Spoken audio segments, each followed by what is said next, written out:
사랑의 예수님, 감사합니다. 하나님께서 기록된 말씀으로 저희들에게 남겨주셔서 앞으로 되어질 이 시대를 보게 하심을 감사합니다. 이 시간에 이 시대를 증거하기를 원하오니 바로 증거할 수 있도록 지혜를 도와야 주시옵고 시대를 보는 눈과 안목이 열리며 귀가 열리게 도와주시옵소서. 거룩하신 예수 그리스도의 이름으로 기도드립니다. 아멘. 자, 제목의 말씀은 무거운 돌 예루살렘입니다. 1800년대 예루살렘에는 아무것도 없었습니다. 오직 잡초뿐이었다고 전해지고 있습니다. 톰 소여의 모험이라는 유명한 소설입니다. 이 소설을 쓴 미국의 작가 마크 트웨인이라는 사람이 1867년에 예루살렘을 여행했을 때 그곳에는 사람을 전혀 볼 수 없었고 잡초만이 있었다, 그렇게 말씀하고 있습니다.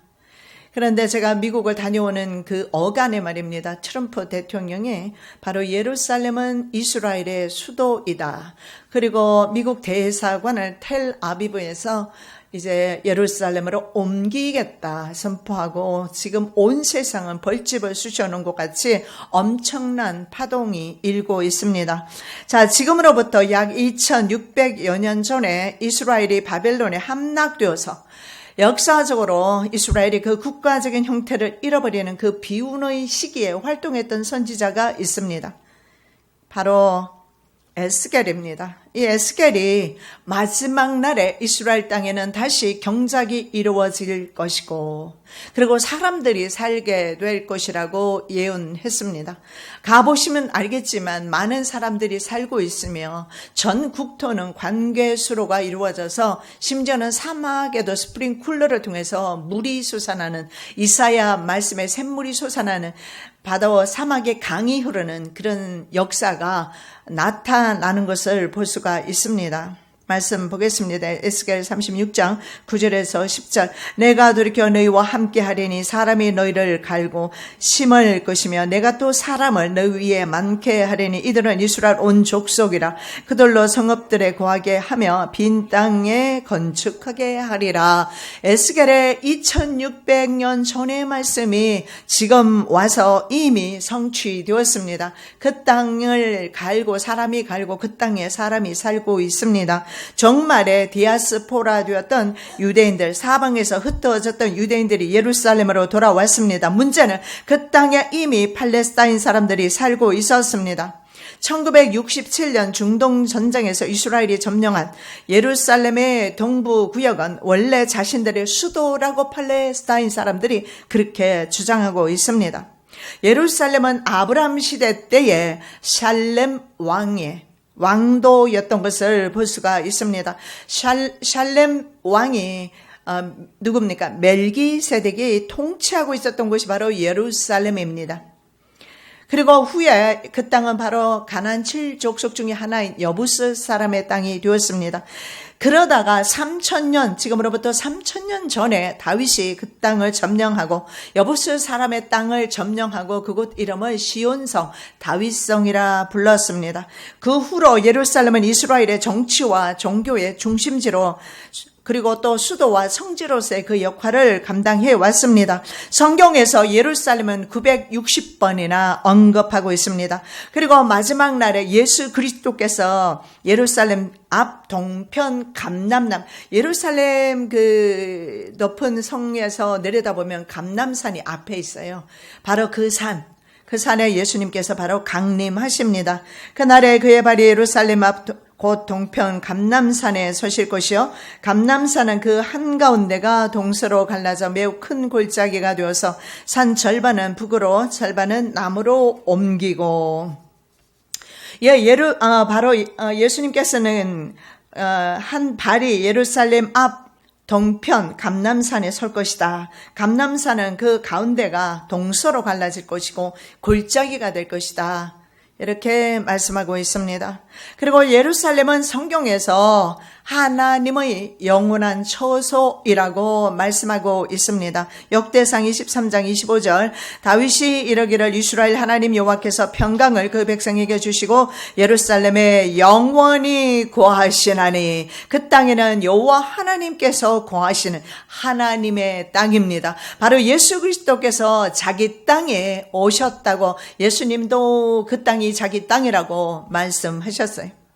마태는 하나님의 도성이라고 말씀하고 있습니다. 땅으로도 말라 이는 하나님의 발등상이며 예루살렘으로도 말라 이는 큰 임금의 성임이요. 맹세할 때 예루살렘을 하지 말라는 겁니다.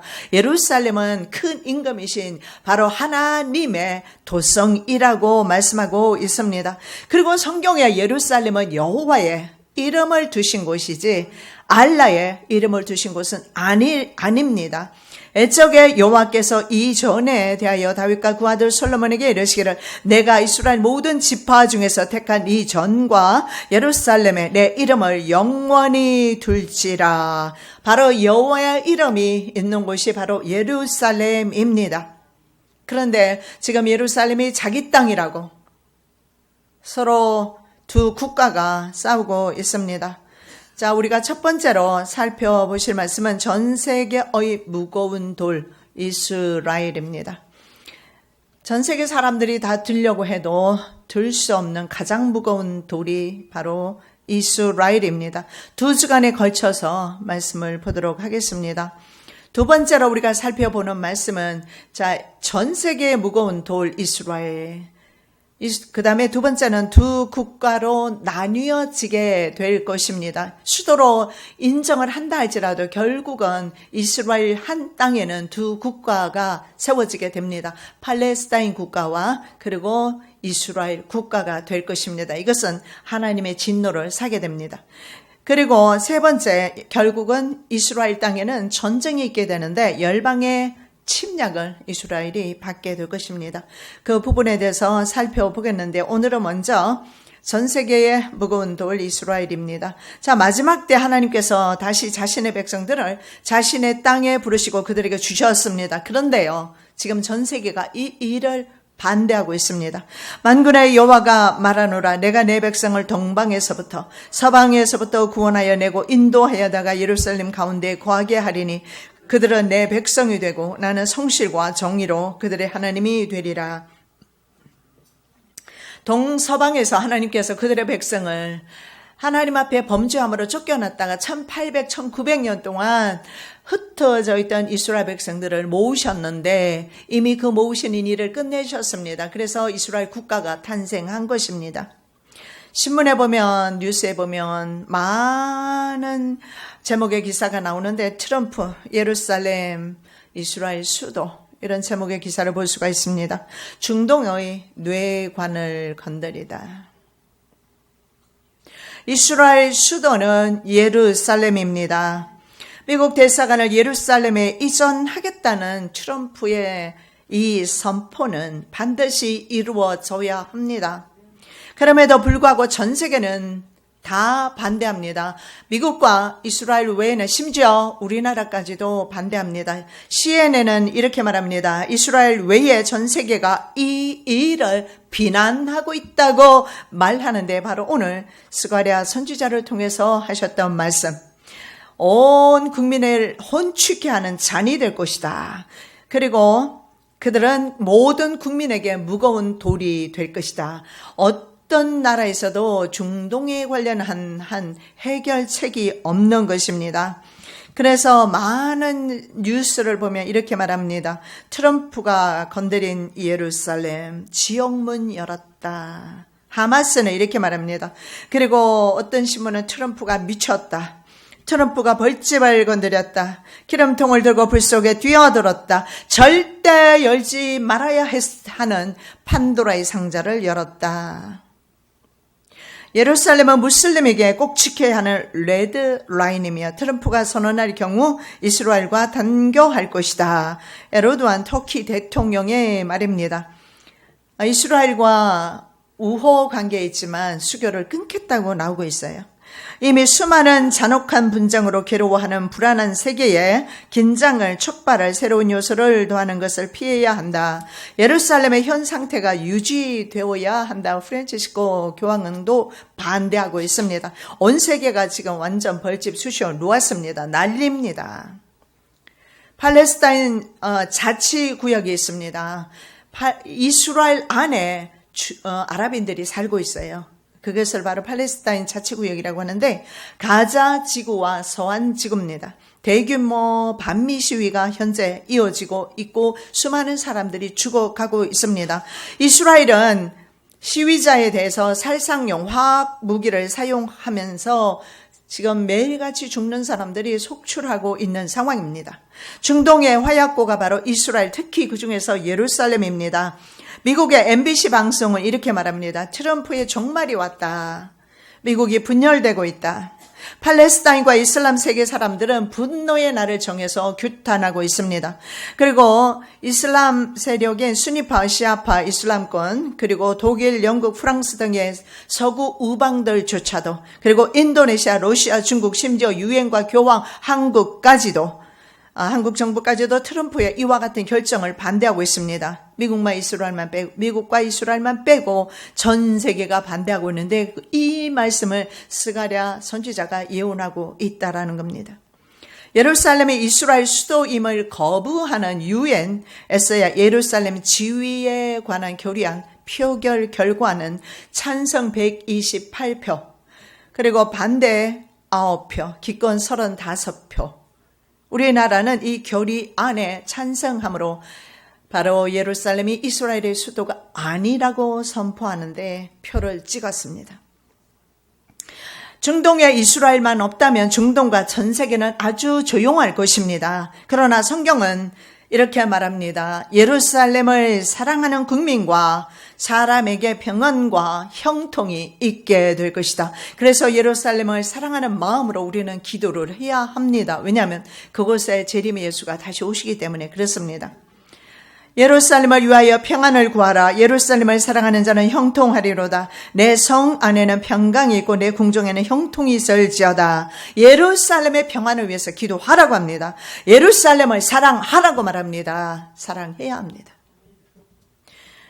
트럼프 대통령은 이렇게 말합니다. 이제는 힘의 시대이다. 평화를 원한다면 우리는 늘 강력해야 한다. 그래서 강대 국가는 계속해서 군사적인 힘을 키우고 있습니다. 한국 정부는요, 지금 세계 힘의 중심에 서 있는 미국의 비위를 계속적으로 건드리고 있습니다. 트럼프 대통령이 이렇게 말했습니다. 어떤 국가이든지 예루살렘의 수도 선언을 거부할 때 그 책임을 반드시 묻게 될 것이다. 내가 그 책임을 물을 것이다. 그런데 바로 그 표에 찬성표를 던짐으로 예루살렘을 수도로 인정하지 않게 됩니다. 만일에 그렇게 했을 때 남한은 최악의 사태가 발생할 가능성이 있습니다. 그게 뭐냐면 주한미군 방위비 분담금입니다. 조정협의가 지금 이루어지고 있는데 그 협의가 무산될 경우에는 한미 상호 방위 조약이 해지됩니다.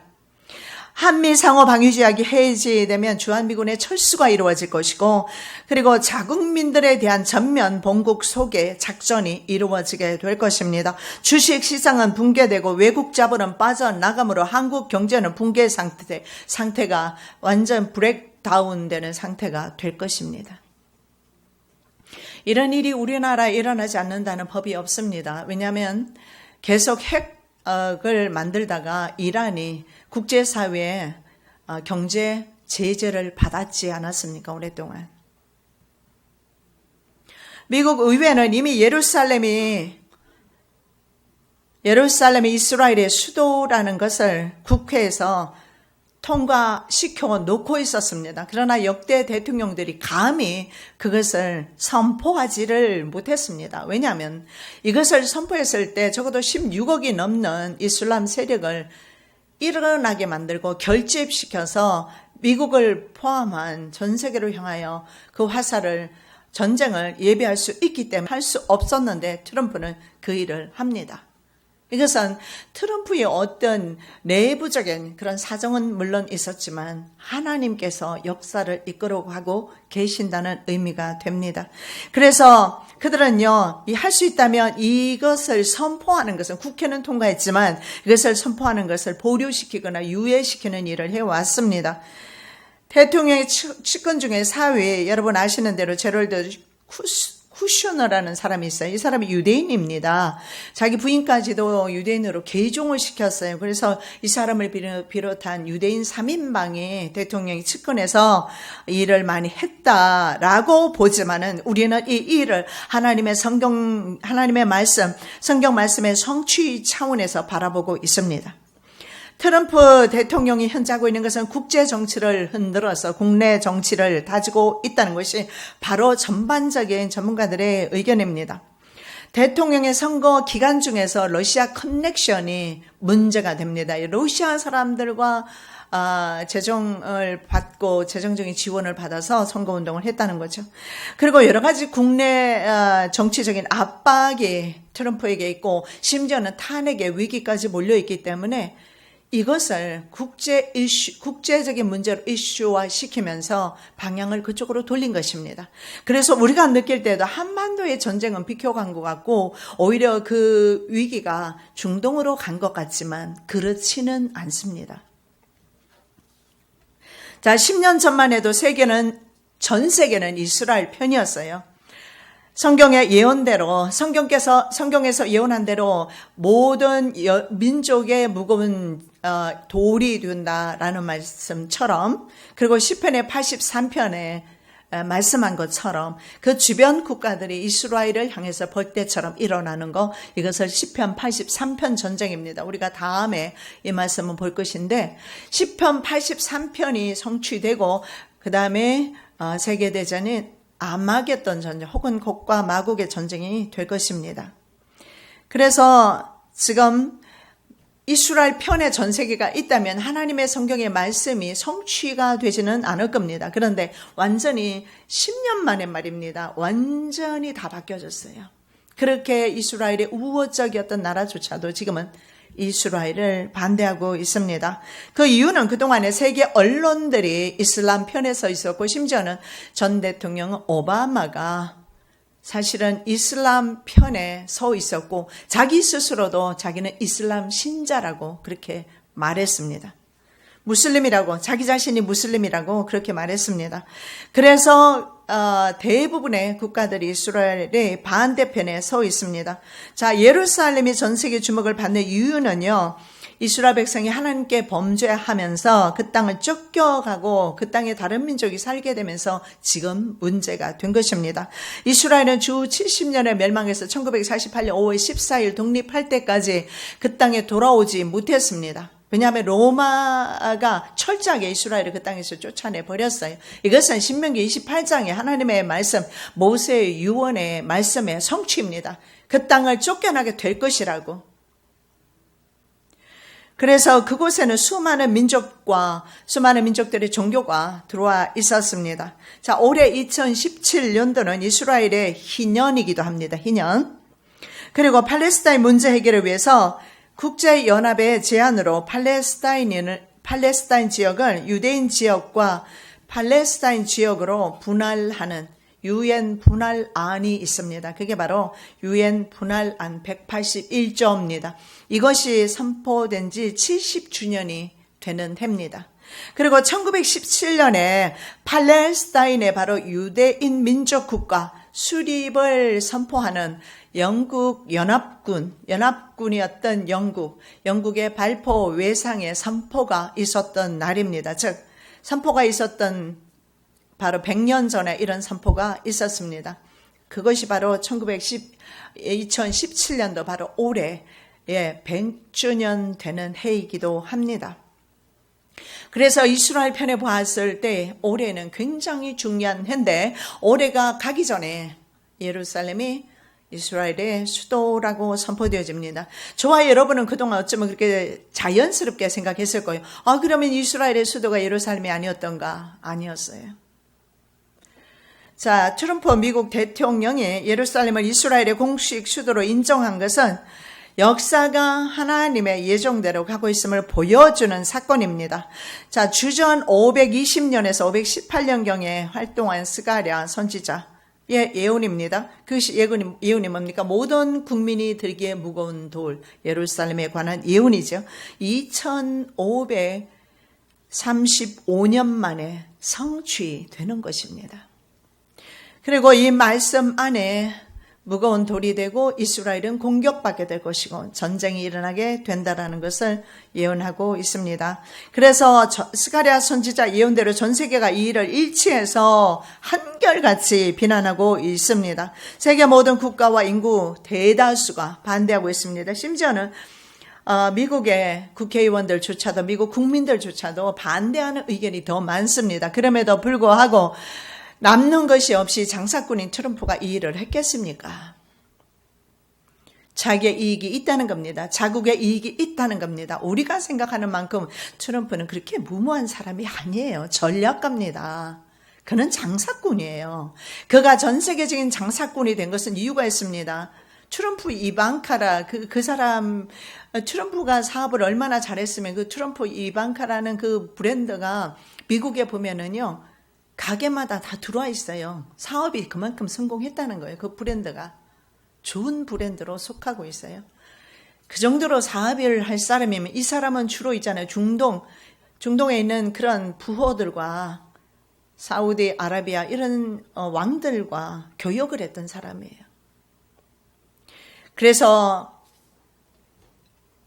입으로 뱉어내는 말과 실제적으로 그러면서 실제적으로 내면적으로는 그리고 내적으로는 고도의 전략 가운데서 자신이 하고자 하는 일을 성취한다는 거죠.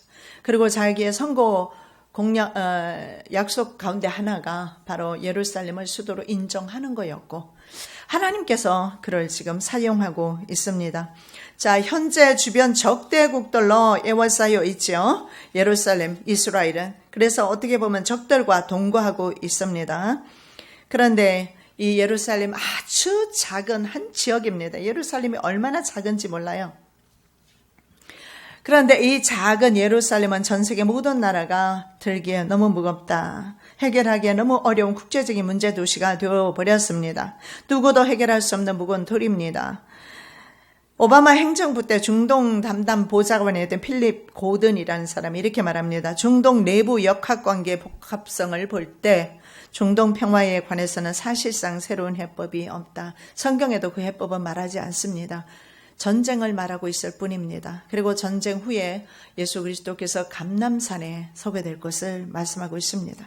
2008년 기준으로 예루살렘, 동예루살렘이 포함된 예루살렘의 인구가 약 89만 정도였습니다. 면적은 650 제곱킬로미터밖에 안 되는 작은 지역이죠. 근데 인구가 말입니다. 유대인들이 67.8% 그리고 이슬람 세력이 거의 30%가 넘습니다. 이슬람과 함께 살고 이슬람 아랍인들과 함께 살고 있음을 볼 수가 있고 예루살렘은 현재 말입니다. 특이하게 세계 3대 유일신 종교인 기독교, 유대교, 이슬람교의 성지가 되어 있습니다. 전 세계 16억의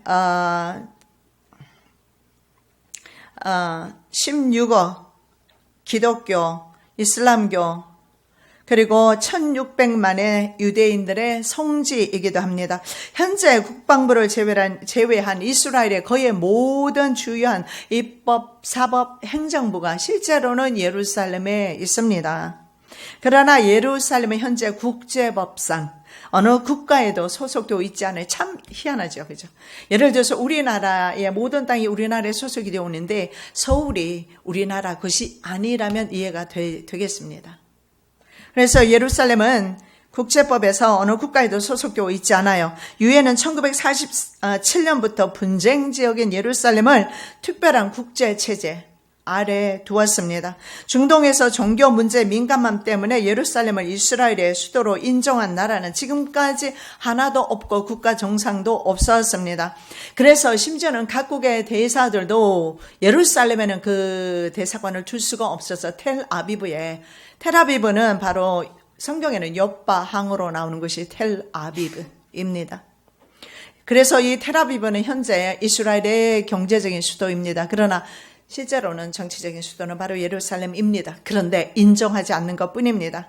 자, 국제사회가 예루살렘을 수도로 인정하지 않기 때문에 텔아비브를 대개는 수도로 생각하고 있는 것입니다.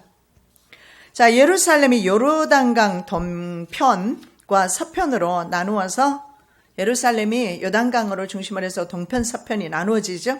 요르단과 이스라엘에 의해서 통치가 그동안 사실은 되었습니다. 맨 처음에 요르단이 점령하고 한편은 이스라엘이 점령해서 양쪽에서 분할 통치하다가 1967년에 제3차 중동 전쟁 때 이스라엘이 이 지역을 완전히 정복하죠.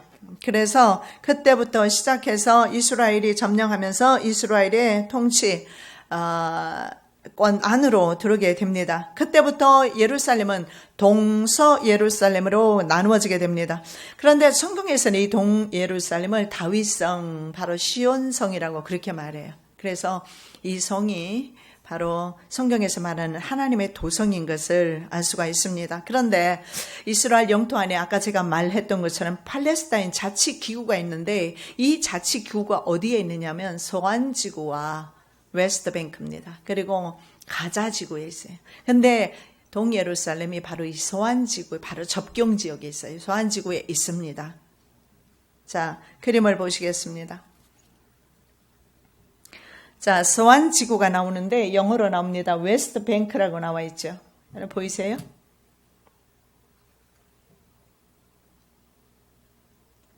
웨스트뱅크 이 지역입니다. 그리고 이곳은 가자지구입니다. 가자 스트립이라고 그러죠.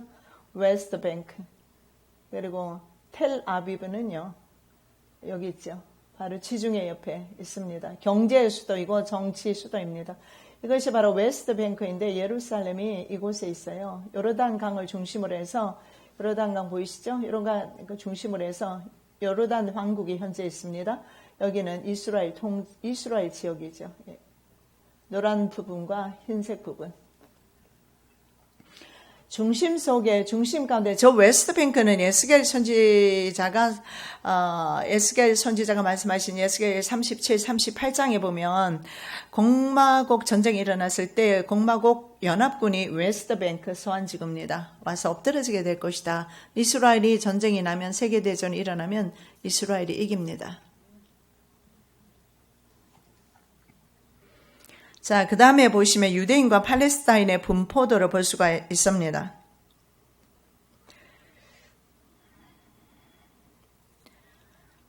자, 이 문제는 분포도를 보면 노란색은 유대인들이 사는 지역입니다. 좀 넓은 지역이 되지요. 근데 빨간색은 서안지구, 가자지구는 팔레스타인들이 살고 있어요. 자, 문제는 지금 같이 섞여 살면서 서안지구 안에 동예루살렘 안에 바로 문제의 성전산이라고 불리기도 합니다. 거기에 이슬람교 바위 사원이 있어요. 황금으로 된 사원이 있지 않습니까? 유대인들은 바위 사원을 둘러싸고 있는 벽들이 있는데 그 벽 중에 하나가 통곡의 벽인데 거기에 가서 만지면서 기도하는 일 외에는 그 안에 들어갈 수가 없어요. 자, 팔레스타인은 말입니다. 야세 아라파트 PLO라고 합니다. 여러분 들어보셨죠? 이후에 야세 아라파트가 통치하다가 그 다음에는 지금은 파타 당이 집권하고 있습니다. 급진파죠. 그리고 가자 지구에는 현재 무장정파 하마스가 역시 정권을 잡고 이스라엘과 전쟁을 하고 있는 겁니다. 그래서 항상 이스라엘 땅 안에서 전쟁이 이루어지고 있는 거예요. 하마스와 그리고 파타 당 이런 당들과 구예루살렘이라고 합니다. 바로 동예루살렘을 구예루살렘이라고도 하는데 구예루살렘에 가면 기독교 쿼르가 있습니다. 쿼트라고 하는데 기독교 쿼트가 있고 무슬림 쿼르, 아르미안 쿼르, 주이시 쿼터 등으로 나누어져 있어요. 누가 예루살렘을 영원히 차지할 것인가? 종교 분쟁인 것을 볼 수가 있습니다. 이곳에 유대인들은 성전을 지으려 하고 반드시 건축합니다. 성전이 건축되어야만 되는 이유가 성경에 기록되어 있습니다. 왜냐하면 성전이 건축되지 않으면 이스라엘은 제사가 없습니다. 성전 없이 제사는 없어요.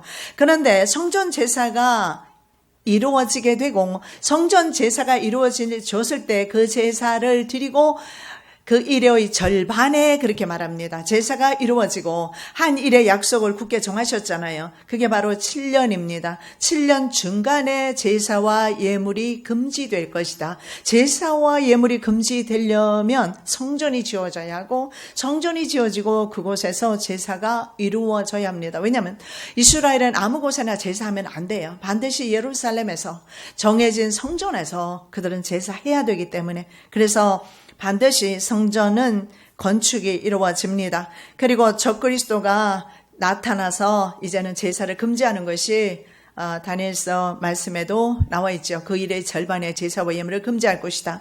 그리고 데살로니가 후서 2장 4절에도 말씀이 나와 있죠. 저는 대적하는 자라 범사에 일컫는 하나님이나 숭배함을 받는 자 위에 뛰어나 자존하여 하나님의 성전에 앉아 자기를 보여 하나님이라 하느니라. 바로 이 범사에 하나님을 대적하는 원수마귀가 성전에 앉기 위해서는 성전이 그 전에 지워진다는 겁니다. 자, 후 3년 반이 시작될 즈음에 성전에 앉아 자신을 예배하게 할 것입니다. 다니엘서 9장 27절 그가 장차 많은 사람으로 더불어 한 일의 동안의 언약을 굳게 정하겠고 그가 그 일의 절반의 제사와 예물을 금지할 것이며 왜 금지합니까? 자신을 예배하라는 것입니다. 자, 트럼프가 말입니다. 중동에 대한 선취권을 딴 것은 지금 중동에 대해서 선포를 했지 않습니까? 선취권은 바로 6.25 동란 이후에 가장 위기를 맞고 있는 이 한반도 전쟁의 일란성 쌍둥이라는 견해가 있습니다.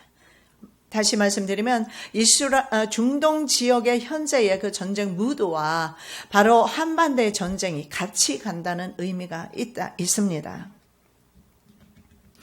이스라엘을 밀어주는 트럼프의 행정부를 통해서 한반도에 대한 트럼프의 선택을 볼 수 있다는 것입니다. 이것은 좀 긍정적입니다. 무슨 말이냐면 트럼프가 이스라엘을 이슈화 시킴으로써 러시아나 중국이 그쪽 방향에 집중할 수 있도록 하는 겁니다. 그렇게 해서 한국을 밀어주는 지금 주고 있다 그렇게 봅니다. 그러나 문제는 한국이 이를 받지 않고 있어요. 한국 정부가 이를 받아들이지 않고 오히려 미국으로 계속 지금 몰아내고 있어요. 여러분 위정자들을 위해서 기도해야 합니다. 어리석은 정책을 펴서 이 나라를 멸망으로 지금 끌고 가고 있지 않습니까? 물론 어떤 강대 국가도 자국의 이익을 따라 움직이지 다른 나라 이익을 우선하지는 않습니다. 그럼에도 불구하고 우리는 군사력이 없고 핵도 없기 때문에 우리가 의지할 것은 미국 밖에는 현재는 없습니다. 한국이 계속해서 미국을 몰아내고 중국을 받아들이고 있기 때문에 한국의 정세는 현재 아무도 장담하지 못하고 있습니다. 중국은 20년 전부터 북한의 정권의 몰락을 대비해서 중국에서 몰락하는 그런 급변 사태가 일어날 때를 대비해서 준비를 해오고 있었습니다. 북한의 대규모 난민이 발생했을 때를 대비해서 압록 강변에 폐교 건물이나 공공 건물, 중국은 북한 바로 접경 지역이죠. 압록 강변에 혹은 새 건물에다가 난민 수용소 5곳을 건설하고 있습니다. 그런데 이런 일들을 하고 있다라는 것을 미국에 알려왔고 미국의 조지 던포드 합창의장과 중국이 이런 난민의 대량 유출에 대해서 어떻게 할 것인가 의논하고 있다고 발표했습니다. 붕괴가 어떤 식으로든지 이루어지는 것을 알 수가 있습니다. 특히 미국과 중국은 그동안에 북한의 이러한 불안정한 사태가 일어날 것을 났을 때 핵이 누군가의 다른 사람 손에 넘어갔을 때는 그건 참 조종하기가 힘들잖아요. 다른 사람에 넘어갔을 때 마음대로 사용할 수 있기 때문에 이런 것을 방지하기는 해야 하는 노력을 지금까지 해왔다고 합니다. 그래서 미국의 비둘기파에 속한, 비둘기파는 뭐냐면은 좀 협상파입니다. 과격하지가 않죠. 틸러슨 국무장관입니다. 미국이 북한의 유사시 핵을 처리하기 위해서 미군이 38선을 넘어서 북한에 가서 핵을 처리하겠다.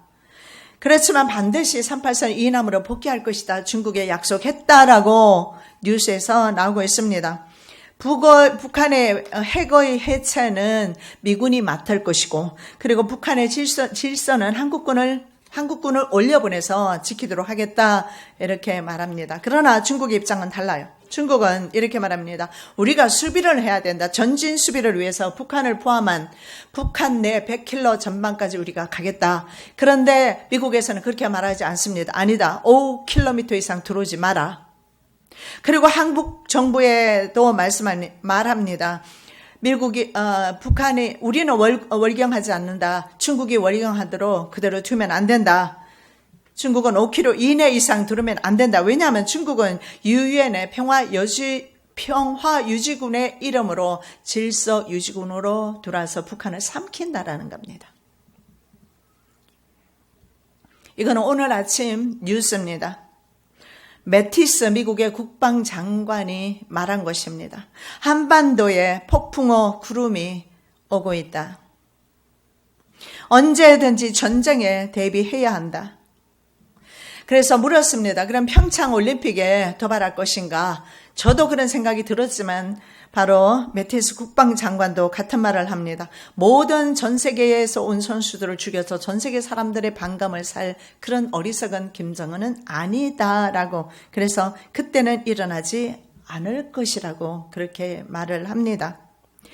그래서 이 사람은 이렇게 말합니다. 외교가 강력한 군대로 뒷받침되어질 때 전쟁을 막을 가능성이 있다. 우리 외교가 잘못되었다는 겁니다. 외교 잘하도록 기도해야 합니다. 어리석은 외교해서 도와주지 않을 그런 국가를 의지해서 망하는 지름길, 우리나라가 왜 그때 일본에 망하게 되었습니까? 쇄국 정책 때문에, 잘못된 정책 때문에 서양 세력은 받아들이지 아니하고 오히려 어떤 사람은 일본 세력을 의지하고 어떤 사람은 청나라를 의지하고 나라가 분열되기 시작하면서 내분이 되었는데 오늘날 우리나라 한반도 상황이 그렇습니다. 전문가들은 6.25 전쟁 이후에 최고의 위기라고 그렇게 말합니다. 준비하지 않으면 많은 희생이 따르게 될 것이라고 매티스 국방장관은 그렇게 말합니다. 그리고 6.25 전쟁사를 읽어보라고. 그리고 기자가 물었습니다. 주한미군 가족 혹은 미 국민을 철수시킬 계획이 있습니까? 시킬 준비는 다 되어 있다. 그러나 지금은 당장은 아니지만 준비되어 있다. 이렇게까지 말하고 있습니다. 여러분, 중동 지역의 분쟁 때문에 우리나라가 피해 지나가는 것 같지만 어쩌면 저는 그런 생각을 해봅니다. 이런 일들이 동시다발적으로 오지 않을까. 트럼프 대통령은 지금 남한을 향하는 중국과 러시아의 세력을 양분화시키는 노력을 하고 있습니다. 물론 미국의 국익을 위해서 그렇게 하고 있고 자기의 정치적인 생명 때문에 그렇게 하고 있다 하더라도 이것은 하나님께서 한국을 도우시는 손길이라고 저는 그렇게 생각합니다. 이번 트럼프의 예루살렘 수도 선언은 유럽과 유엔뿐 아니라 심지어는 친미 세력이었던 사우디아라비아 같은 친미 세력이죠. 수니파 종주국이었습니다. 사우디아라비아. 그래서 중동에서는 그동안 사우디아라비아와 친미파였어요. 그리고 이란은 시아파 종주국입니다. 지배권 경쟁을 하고 있어요. 수니파와 시아파가 한 사람은 모하멧의 아들 계통입니다. 그리고 한 사람은 제자의 계통이죠. 두 계통의 종파 간의 싸움이 바로 사우디아라비아와 이란의 결국은 권력 투쟁으로 패권 싸움으로 현재 나타나고 있습니다. 그리고 이란이 그동안 핵 합의를 둘러싼 여러 가지 국제적인 갈등도 있었고 예멘의 내전이 있습니다. 그래서 지금 중동에서는 예수님이 말씀하신 나라와 나라, 민족과 민족이 전쟁을 하고 있고 내전을 겪고 있습니다.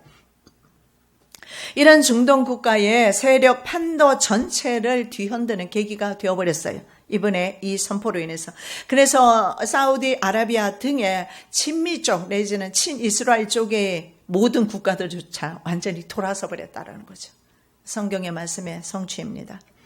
중국의 왕이 외교부 장관은 만일에 미국이 북한을 치면 중국이 참전한다. 적권부의 참전, 선전포고를 했습니다. 그래서 미국이 남한을 보호하려면 미국뿐 아니라 러시아와 중국까지 상대해야 되는 입장입니다. 북한을 상대하려면 사실은 간단한 거지만 그렇기 때문에 트럼프는 그 전에 중국과 러시아의 군사력을 중동에다가 분산시키는 겁니다. 이스라엘에 힘을 실어주는 것입니다. 그래서 이스라엘 이들 국가들을 상대하게 해주는 것입니다. 자, 미국이 가게 되면 영국과 유럽, 나토도 참전하게 될 것이고 중국과 러시아는 북한에만 집중할 수 없기 때문입니다. 그렇게 되면 트럼프는 중동도 북한도 모두 얻게 될 것이라는 겁니다. 그래서 트럼프 대통령은 생각 없이 이를 터뜨리는 사람이 아니고 고도의 전략을 가진 사람이라는 것입니다. 이미 러시아는요, 중동 지역에 어느 정도 패권을 장악하고 있었습니다. 시리아 같은 경우에 알아사드 독재 정권, 그 사람은 무참하게 화학무기를 사용해서 자국 국민들까지 한꺼번에 100명, 200명씩 죽일 수 있는 그런 무서운 사람. 그 사람이 정권을 장악하고 있을 수 있는 것은 러시아에서 밀어주기 때문입니다. 그래서 러시아가 계속해서 중동에서 세력을 확대해 나갔습니다. 그리고 이슬람교 시아파 정주국인 이란은 현재 국제사회에서 경제 제재가 풀어졌습니다.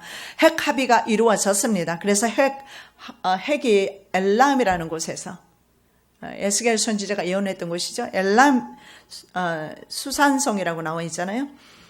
그곳에서 계속해서 핵 무기를 북한과 연계해서 발전시키고 있습니다. 그래서 현재 이란은 아주 강대 국가로 핵을 가지고 그리고 원유라는 그런 강력한 그 돈벌이가 있지 않습니까? 그래서 자국의 정치, 군사, 경제력을 바탕으로 해서 시아파 초승달 지역을 형성했습니다. 바로 시아파 국가들인 이라크, 시리아, 레바논으로 이어지는 초승달 동맹을 구축했습니다. 이스라엘에는 중동에는 두 개의 민족이 있죠. 같은 이슬람 국가라도 그 하나가 바로 이란입니다. 페르시아 민족이죠. 시아파입니다. 그리고 수니파, 사우디아라비아를 중심으로 하는 수니파가 있고 이들은 모두 아랍인들입니다. 그래서 이들은 서로 종교전쟁을 하면서 동시에 그들의 세력을 넓히고 있는 것입니다. 그런데 중국도 시리아를 중심으로 전후 복구 사업에 적극 나서고 경제적인 영향력을 시리아에도 주고 있다고 합니다. 여러분, 이런 국제적인 정세를 우리가 알 필요가 있습니다. 알고서 주님 앞에 구체적으로 무엇을 기도해야 될 것인가? 반대로 기도하지 마시고 우리 한국 정부는요, 패권 국가, 미국을 비롯한 패권 국가의 비위를 건드리면 안 되는 최후의 선택을 하고 말았습니다. 그것이 바로 이스라엘의 수도가 예루살렘이 되는 것을 거부한 것입니다. 그런데 또 다른 것들이 있어요. 그게 뭐냐면, 패권 국가에는요, 고정 수입이 있어서 자기네들의 군사력을 계속 확장시킵니다. 멈추는 법은 없어요. 계속해서 군비는 해마다 증강되었으면 되었지 축소되는 법은 없어요. 아까 트럼프 대통령이 그랬잖아요. 힘을 키워야 된다. 마지막에는 힘 있는 자가 남게 되어 있어요. 그러는데 안정적으로 바로 자기네들의 영향권 안에 있는 국가들로부터 안정적인 수입이 들어와야 합니다. 그것이 뭐냐 하면, 첫째는 그 수입이 항구나 철도 혹은 공항 등의 무역입니다. 이런 무역을 통해서 계속해서 돈이 들어와야 합니다. 그런데 한국이 독자적으로 에너지 운송로를 러시아로부터 개발합니다. 그것이 바로 러시아 가스 파이프 라인입니다. 그러면 러시아로부터 가스를 수입하게 되면 미국으로부터 오는 자원을 그만큼 받지 않아도 됩니다. 그래서 무역 루트가 바뀌어지는 겁니다. 그래서 러시아를 통해서 에너지를 공급을 받습니다. 그리고 또 하나는 중국으로부터 지금 하고 있는 것이 있는데 북한 횡단 철도를 건설하고 있는 것입니다. 이것도 역시 아까 제가 말씀드린 것처럼 철도나 항구나 공항이나 이것은 이런 것들을 통해서 쉽게 말씀드리면 패권 국가들이 작은 나라들의 이런 공항이나 철도나 이런 것들을 돈을 번다고요. 여러분 우리 있잖아요. 국철도 마찬가지겠지만 예를 들어서 전철 구역이 사람들이 많이 타는 구역들 있죠. 일본 같은 경우는 그 좋은 구역들은 거의 다 국제 다국적 그룹이 가져갔어요. 수익이 좋은 구간은. 패권 국가들은 이런 일들을 통해서 고정 수입을 통해서 계속해서 힘을 키워 나가는 거예요. 그런데 그 패권 국가의 영향력 아래 핵의 우산을 받고 있는 한국이 이제 이 사람과 무역을 하고 하다가 이제 다른 사람에게로 바꿔버리는 거예요. 다른 사람에게 바꾸면 가만 있겠습니까? 한국은 참으로 여러 가지 모양으로 미국의 비위를 현재 건드리고 있습니다. 두 번째는 결제 수단이 기축통화입니다. 달러가 한국에 많이 오고 가고 해야 되겠죠. 무역을 통해서. 근데 기축통화, 현재 기축통화는요. 기준되는 통화죠. 전 세계적으로 기준되는 통화는 거의 미국 달러입니다. 그죠? 미국은 중동이 원유 결제를 미국 달러 이것을 페투라라고 합니다. 페투라 달러로 하지 않자 이라크를 공격하게 됩니다. 이라는 경제 제재를 받게 됩니다. 그리고 다음부터는요. 중동에서 페투라 달러를 다시 사용하게 됩니다. 공격합니다. 어디 패권 국가들이 자국에 손해가 났을 때 가만 있는 패권 국가들이 강대국들이 어디 있겠습니까? 자, 그리고 셋째가 뭐냐면 에너지라는 겁니다. 그리고 매일같이 우리 먹는 식량이요. 원자재 이런 것을 전략자원이라고 하는데 이런 에너지나 식량이나 원자재 등의 전략자원들이요. 지금 전 세계 식량이 미국의 다국적 기업이 가지고 있지 않습니까? 그런데 이런 것들, 이런 에너지 식량 자원들, 전략 자원들을 미국을 통해서 받지 않는다는 겁니다. 자, 어떻게 보면 약소 국가들의 고정 지출이 강대 국가에는 고정 수입이 된다는 의미가 됩니다. 내가 팔아주는 매일같이 먹는 음식, 이런 음식들이 있잖아요. 식품들, 이런 것들이 거의 대부분은 다국적 기업의 것입니다. 근데 이것을 내가 거부했을 때 마땅한 응징을 받게 될 수밖에 없다는 겁니다. 그래서 현재 그 외에도 지금 한국에서 하는 게 뭡니까? 바로 친미가 아닙니다. 오히려 친중으로 가고 있고 심지어는 미국 주둔까지도 반대하는 시위를 트럼프 대통령이 한국에 방문했을 때 했습니다. 친중 오히려 반미 사회주의로 가는 거, 민주주의 국가에서 사회주의로 가는 거 용서하겠습니까? 여러분 우리나라가 사회주의로 가고 있지 않다고 여러분 그렇게 믿습니까? 아닙니다. 지금 국가는 주사파와 정북 세력이 잡고 있어요. 여러분 그 인터넷을 보면 심지어는 대통령까지도 그렇게 몰아가고 있는 것을 봅니다. 진실은 주님만이 아시겠지만 자, 트럼프의 예루살렘 수도 발표가 있자 바로 대통령 비서실장이었던 임종석이 대통령의 전용기를 타고 지금 대통령은 중국 국빈 방문 직전에 있습니다. 그런데 그가 자리를 비웁니다. 그것도 대통령의 전용기를 타고 파병 부대를 격려한다면서 레바논과 아랍에미레이트에 갔습니다. 대부분의 사람들이 이것은 트럼프의 전략을 깨기 위해서 갔다 이렇게 말합니다.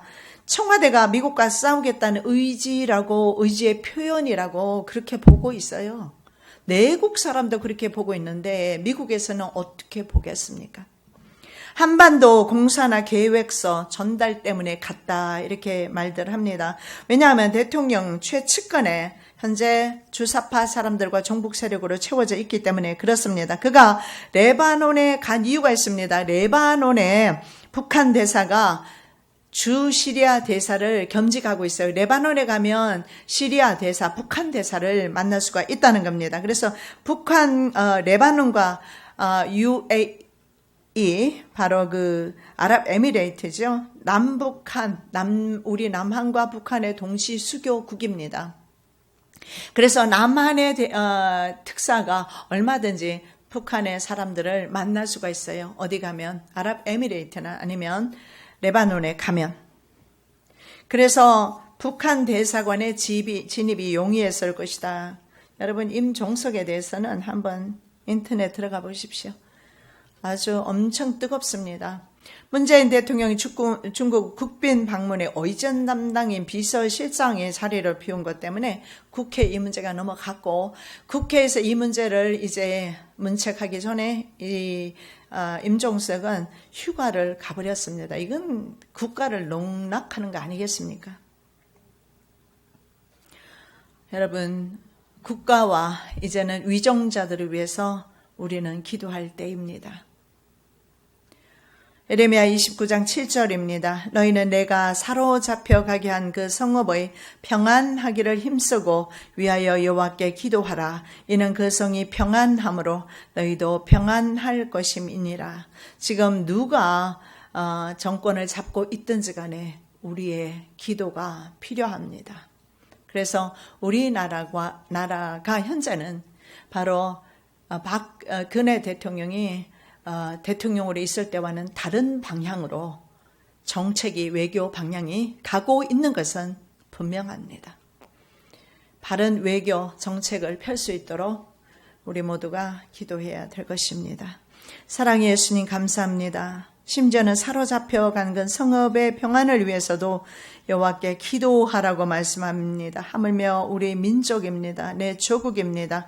내 조국을 위하여, 내 민족을 위하여, 나의 삶의 평안을 위하여 기도하는 주의 종들 되게 하여 주시옵소서. 우리의 기도를 들어 응답하여 주시옵시고 적국으로부터 이 나라를 보존하여 주시옵시고 우리 교회가 먼저 회개하기를 원합니다. 주의 종들이, 주의 자녀들이, 하나님의 자녀들이, 성도들이 먼저 죄에 앉아 회개하기를 원합니다. 회개의 영을 부어 주시옵소서. 우리가 살아야 되겠습니다. 폭풍우가 오고 있다고 말하는데 우리는 여전히 안전불감증에 아버지 하나님 살고 있습니다. 용서하여 주시옵시고 임박한 이때를 바라보면서 다시 오실 주님을 거룩함으로 준비하게 하여 주시옵소서. 거룩하신 예수 그리스도 이름으로 기도드립니다. 아멘.